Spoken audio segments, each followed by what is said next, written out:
The Dark Arts of Genius, Episode 6. Hello, I'm Robert Jameson, and I'm interested in how we can make the world a better place by unlocking people's potential for intelligent thinking. These podcasts are intended to be useful to anyone who is interested in developing the thinking capabilities that are at the heart of genius.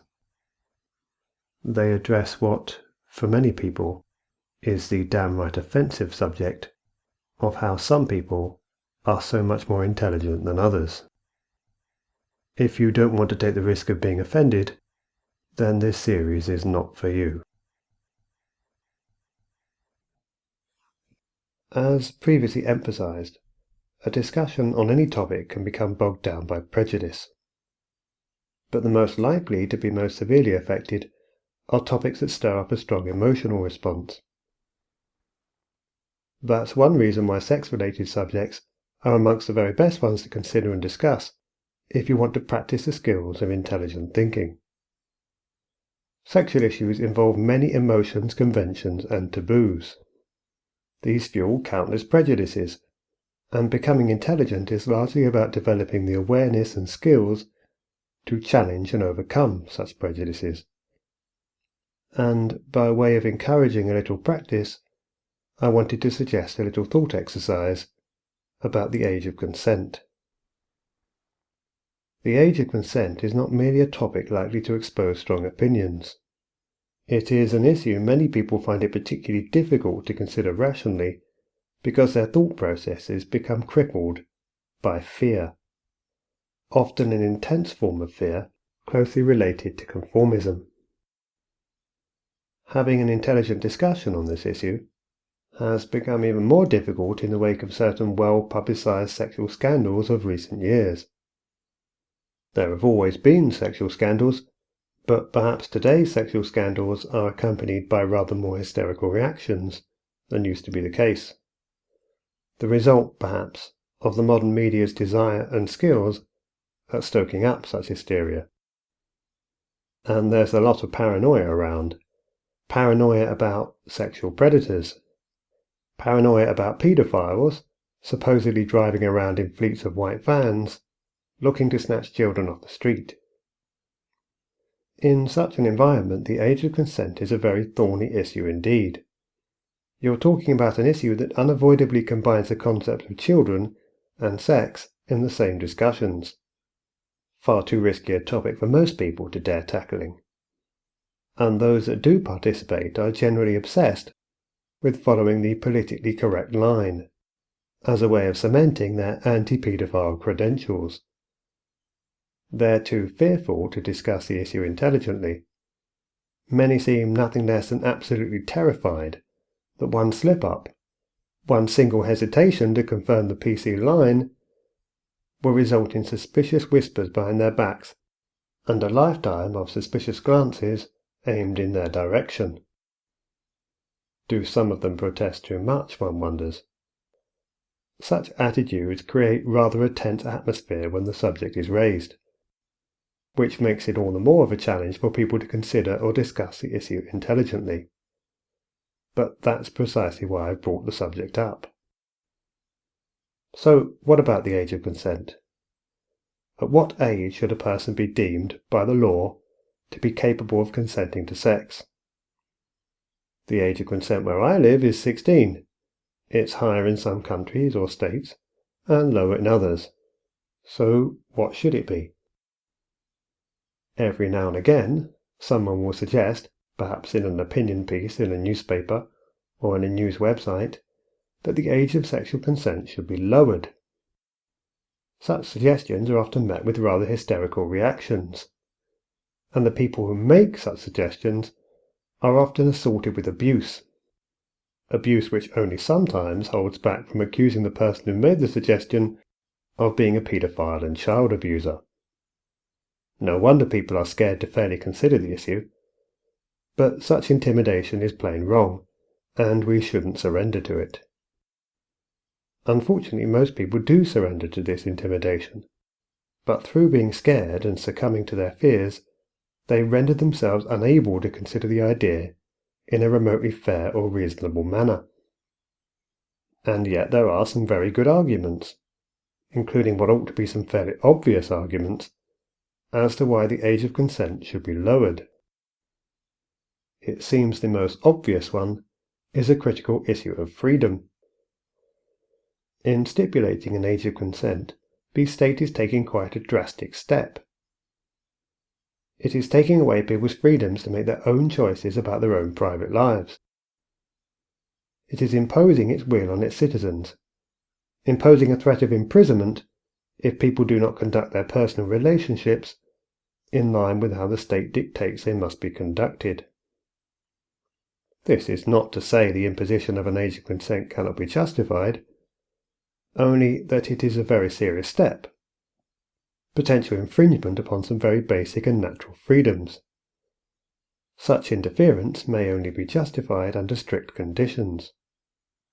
State interference is almost certainly justified in regard to having an age of consent above 12, or 13, and possibly above 14. But what about at 15? A 15-year-old female, for example, can be physically and emotionally mature, and perfectly capable of having and nurturing a child. If that is the case, then what right does the state have to deny her the freedom to bear children? None would appear to be the obvious answer. If the young woman's actions are not doing anyone else any harm, and if she is not being harmed in any way, then on what basis exactly can the state possibly justify such draconian restrictions?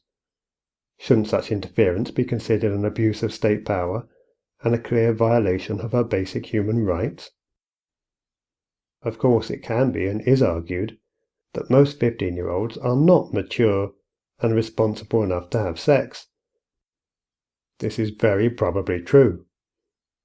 But how can that be said to justify taking away basic natural freedoms from those 15-year-olds who are mature enough and who are ready to make excellent parents? Do we want to see 15-year-old mothers and fathers? Perhaps many people would rather not. But so what? What right would we have, morally, to interfere so fundamentally in other people's lives? Supposedly we believe in freedom. If so, then we ought to insist on setting a high bar for when the state is allowed to override our personal decisions. We may believe that, in an ideal world, people would not have sex at all until they are 16, 18, or even 21. But in a free society, the state has no right to enforce its ideals upon anyone. All it is justified in doing is enforcing minimum standards, where behaviour that fell below that standard would clearly involve abuse or cause some serious form of harm in some way. The state can, quite justifiably, on behalf of the people, attempt to encourage what it sees as higher standards, but ethically can only enforce minimum standards, the minimum standards required to maintain a peaceful society. A state that enforces laws to impose its own ideals is a dangerous and dictatorial one whose existence is incompatible with the concept of a free society. Another problem is that having an age of consent at 16 or higher means that we are not prepared to enforce these laws in a fair, consistent, and non-discriminatory fashion. Indeed, age of consent laws, as currently enforced, have got very little to do with protecting young people. They're really much more to do with excusing discrimination and pandering to prejudice. We pretend that we wish to protect young people from abuse and from the pressures and risks of sex, but this is largely nonsense. In general, we do little or nothing to stop young teenagers having sex, even when they are below the age of consent. We barely lift a finger even to discourage them from having sex. The PC position is not that children should never have sex. Indeed, modern sex education in schools often seems to encourage children to believe that sex amongst underage people is perfectly normal and acceptable. What really gets people worked up is not the harm caused to children through them having underage sex, but the thought of a much older man matched up with a much younger woman. In fact, many people would be more offended by the idea of a 50-year-old man, a dirty old man as they would perceive him, having sex with a 17-year-old than they are by the idea of two 14, 13, or even 12-year-olds having sex with each other. So it's actually sexual age gaps that many people are so offended by, not the idea of children having sex at all. This may seem like a mad prejudice, but age of consent laws are, in practice, used chiefly to pander to such prejudices. In many countries, age of consent laws are used almost exclusively in cases where there is a significant age difference between sexual partners. Some countries actually have close-in-age exceptions to their age of consent laws. Many other countries, without these exceptions, still only prosecute when the people involved are not close in age, despite there being no basis in law for such discriminatory policies. But where exactly is the scientific evidence that close-in-age relationships are any better or more successful than those that involve a significant age difference? If a young woman, for example, is mature enough to have sex, then what does it matter if her partner is much older than she is? From either a moral or legal perspective, it shouldn't really make any difference at all. And if a young woman is too young and immature to be having sex, then she is too young and immature to be having sex with anyone, regardless of how old her partner is. It does not make it okay simply because her partner is of the same age as she is. Unfortunately, what a lot of people actually want, and currently get, is a law that allows or even encourages discrimination. A law that excuses, backs, and gives force to their age gap related prejudices, so that people can be selectively prosecuted according to these prejudices rather than in accordance with any decent principles of justice. But really, age of consent laws ought to be about protecting young people from harm, not about enforcing modern cultural prejudices. The law should also apply equally to all, with only rather limited exceptions, such as with very young children and those with mental conditions who don't understand the seriousness of their actions. If the age of consent is 16, then we should be prepared to prosecute everyone above the age of criminal responsibility who has sex with anyone under that age. But it seems clear that we are not prepared to do so.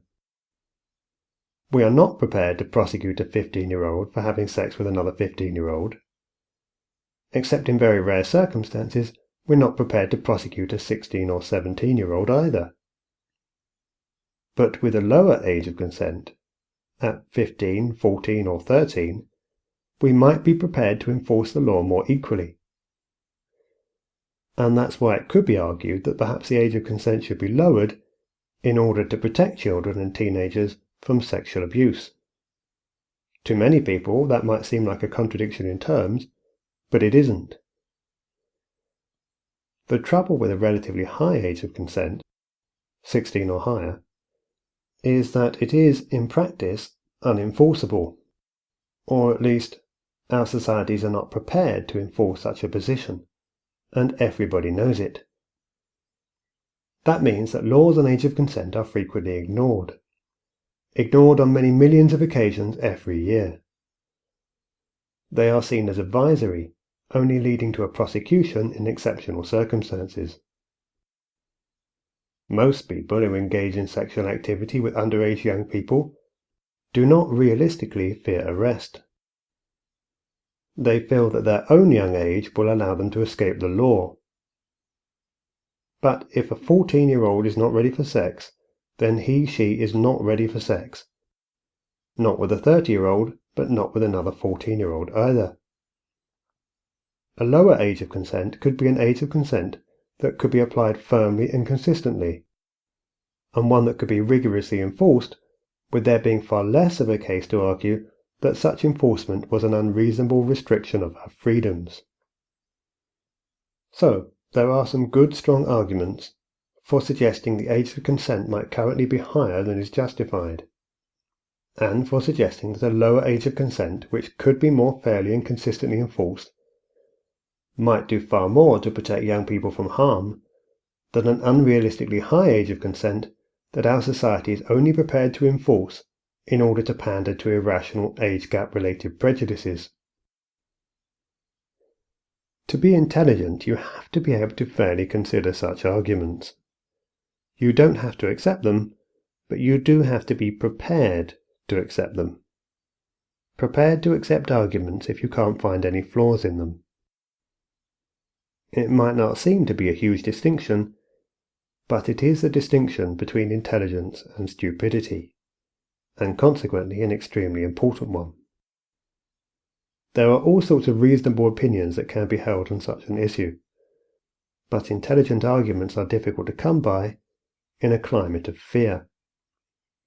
Fear leads to prejudice, and intelligent thinking requires us not to be constrained by such fears. That's the end of this episode. I hope you found it interesting. To find out more about my work, please visit imos.org.uk. That's imos.org.uk. And please join me again for episode 7, the final episode in this series.